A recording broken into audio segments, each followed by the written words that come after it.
This might be the most enjoyable experience I've ever had shooting with a digital camera.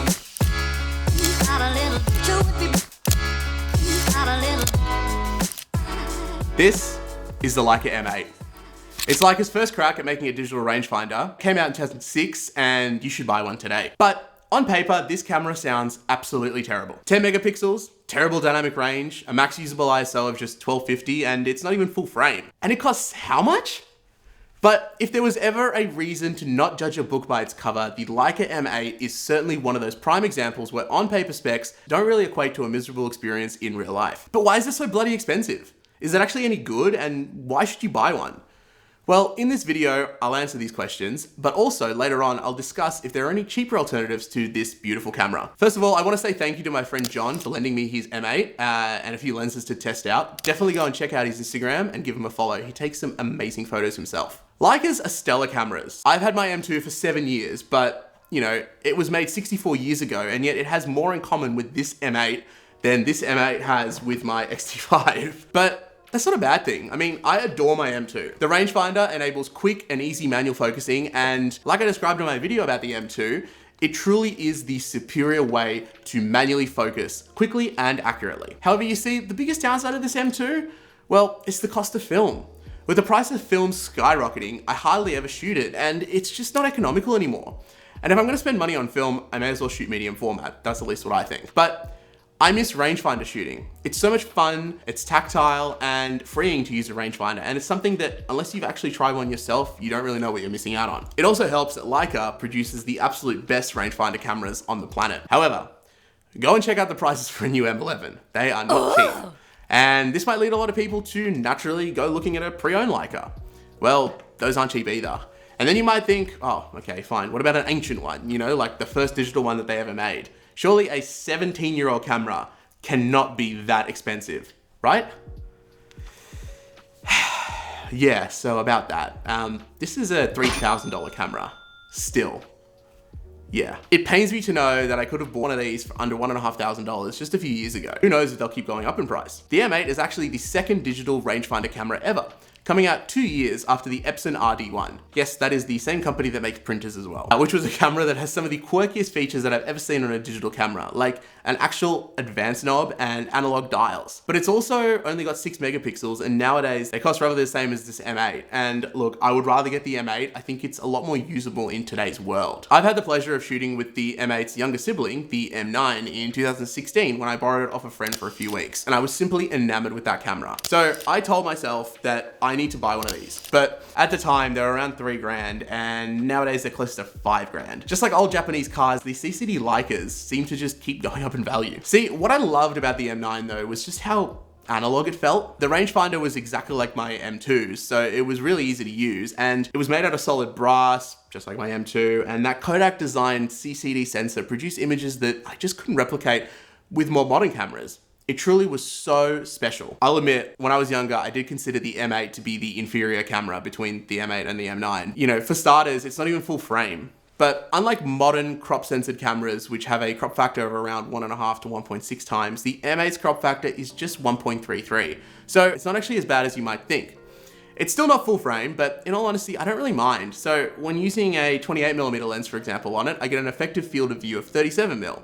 And with the 50-1.4 that's on here right now, it's effectively like a 66mm lens. Then there's the 10 megapixel thing. So it just seemed a little bit too low. But many years have passed since then, and I've had the pleasure of discovering the incredible little Ricoh GRD3, a camera which also just has 10 megapixels.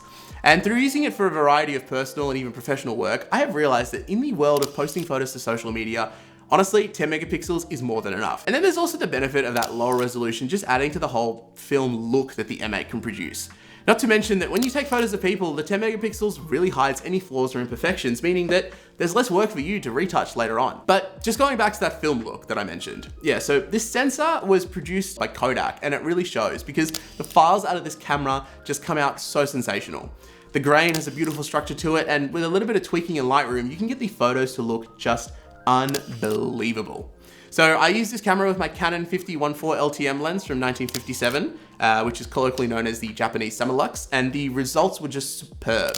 The soft vintage rendering of that lens coupled with this CCD sensor just produces results that are to die for. And look, it's honestly probably as close as you can get to shooting film, but digitally. Like in my video about the GRD3, while CCD sensors have distinct advantages, they also have a few pretty big disadvantages as well. Namely, horrific ISO performance, anything above 1250. Although honestly, you probably shouldn't go past 640 ISO on this camera. The dynamic range as well, forget about it. There is none. There is about as much dynamic range in these files as there is in slide film. So expose correctly and you'll be rewarded with the most lush, beautiful colors.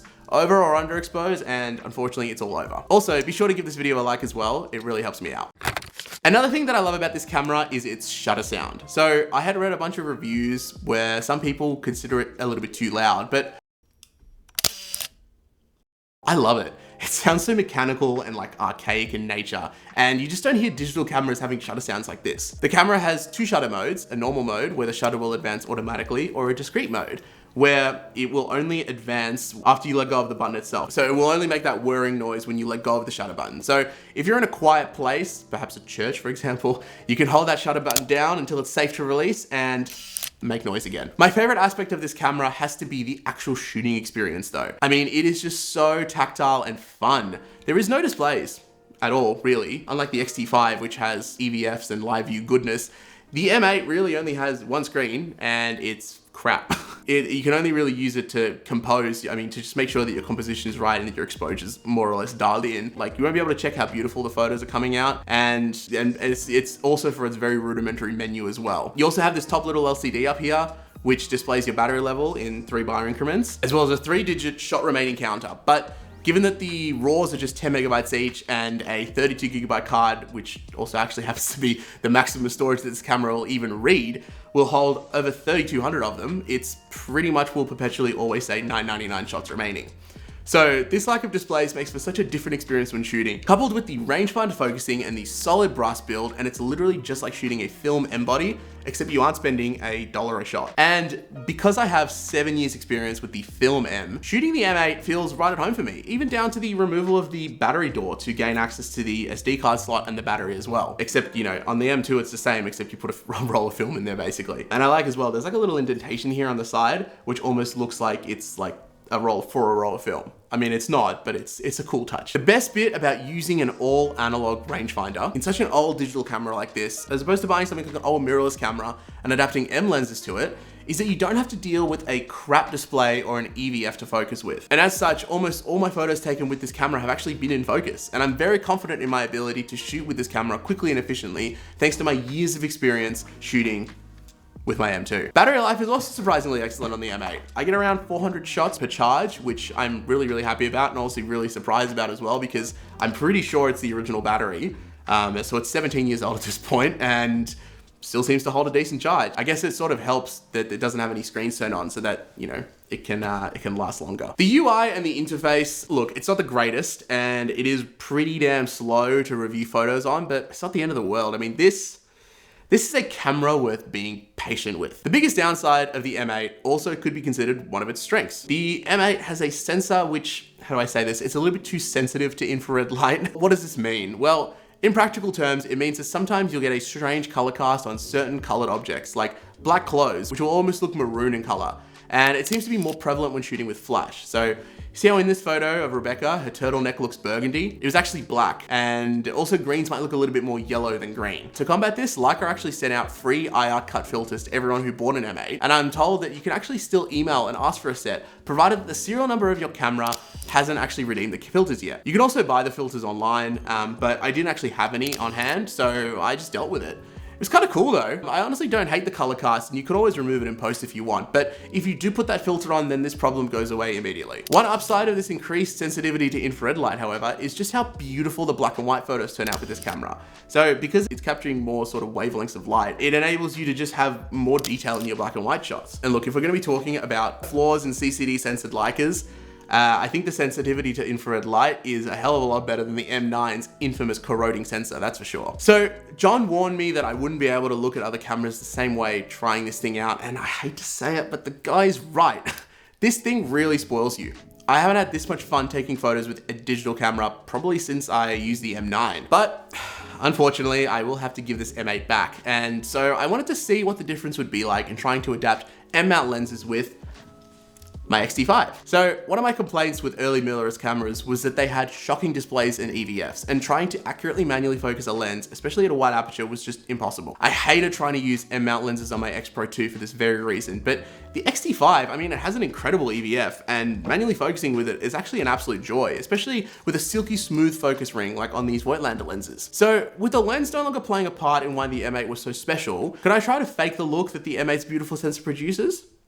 So I did a shoot with my friend Avalon to find out, taking photos in similar situations with both the X-T5 and the M8, using the exact same lenses and the exact same settings, and then later on in Lightroom, I tried to match the images as best as I could. As you can see, the results do in fact come fairly close, with the X-T5 being 4 times the resolution as well, but there is something to be said about the M8's files. I mean, I don't know what it is about it, but I kind of prefer it. I mean, they just look better to me. Not to mention how little work it actually took to get to where they are. Whereas with the X-T5, there was a lot of tweaking of, you know, different shadows, hues, and curves and other things like that. I'm actually going to be releasing the preset that I created to get the X-T5 files to look the way that they do. I'm actually just in the process of producing my first preset pack. So I'm really, really excited to share that with you guys. So you'll be able to get the ability to start editing the way that I edit photos. Yeah, so definitely stay tuned. That'll be coming out really, really soon, probably in the next week or so. And I'm super excited to share that with you guys. Now, the X-T5, it's an entirely different beast, and it's unfair to compare a modern day flagship digital camera to what is effectively an ancient relic in digital camera terms. But it is impressive just how well the M8 holds up, provided that all the stars align. I mean, the X-T5 will be noticeably better in every other aspect. It's got incredible dynamic range, amazing high ISO performance, hell, it can even shoot pretty decent 4K video, but is it as fun to shoot with as the M8? No, it really isn't. I don't think there's any digital camera that is quite as fun to shoot with as the M8. And as for cheaper alternatives to it, well, I mean, you can always adapt manual lenses on a modern mirrorless body, but I guess in terms of coming close to the feeling of using an actual rangefinder, well, I mean, the M8, it's actually the cheapest digital rangefinder that you can buy. So I hope you guys have enjoyed this video as much as I have enjoyed shooting with this M8. Have you ever tried one? What did you think of it? Let me know in the comments, and be sure to subscribe if you'd like to see more great photography content. I have heaps more coming in the future. Thank you so much for watching, and have a lovely day.